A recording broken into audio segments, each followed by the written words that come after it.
I listed these Ford parts separately, and one guy bought them all. He didn't put them in his cart. He bought and paid for each one, including shipping separately. This is an amber front side marker lamp, and this is the accompanying chrome bezel. These aren't new parts.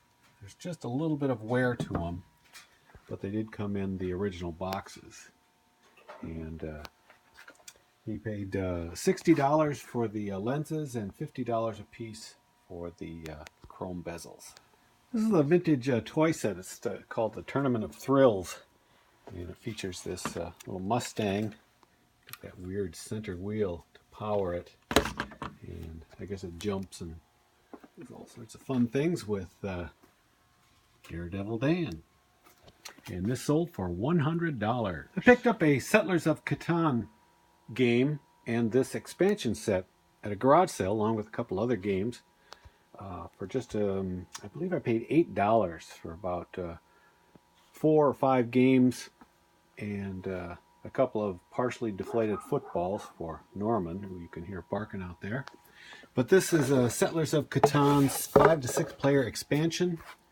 My son plays this game and my daughter-in-law, and they love it. I've never played it. Apparently it's quite involved. It takes a long time to complete.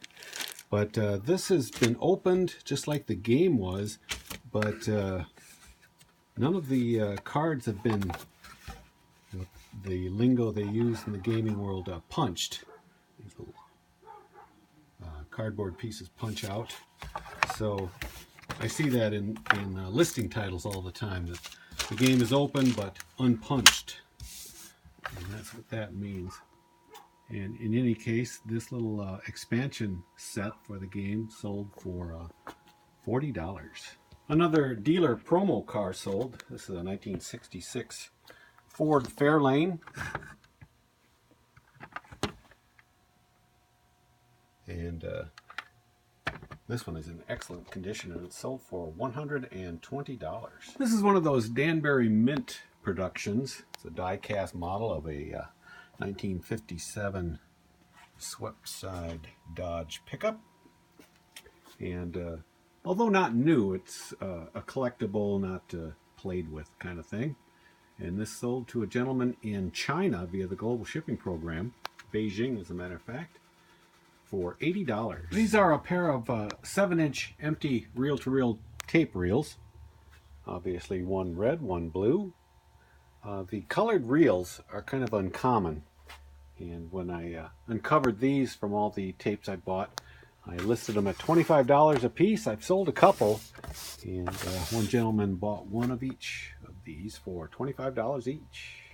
This is a Premier 280 locomotive and tender, and this one is again the Duluth Misabi Iron Range marked on there.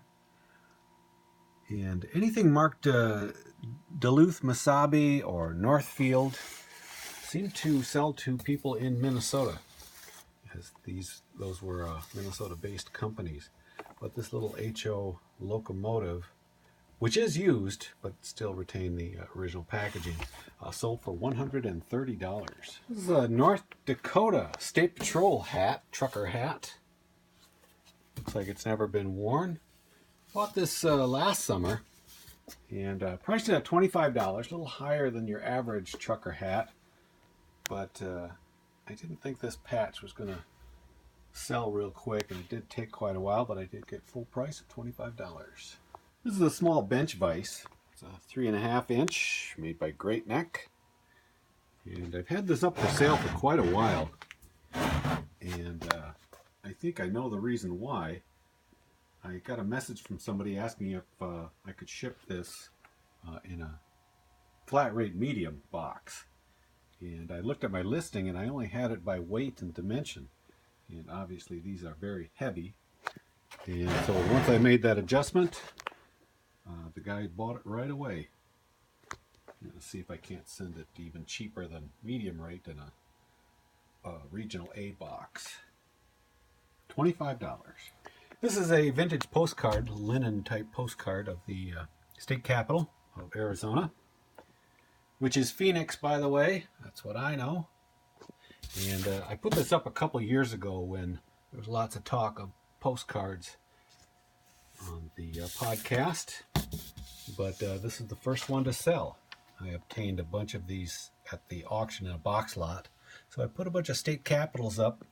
2 years later, finally sell one for $4. Well, that probably takes care of the listing costs on all of them, so I may take them down. I think the problem is in order to ship these with tracking, they have to go first class, and that can be kind of expensive on these.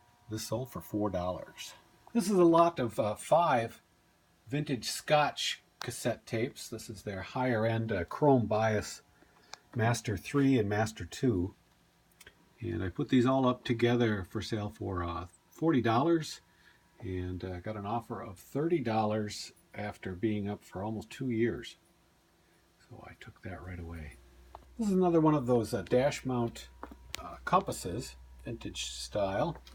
I usually find them this time of the year at garage sales, although this one I found last year. It's taken this long to sell.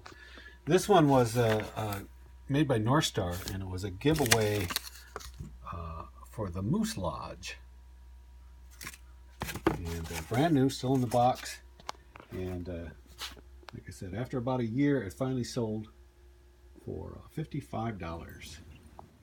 Sunday afternoon, watching the snow pile melt with the dogs.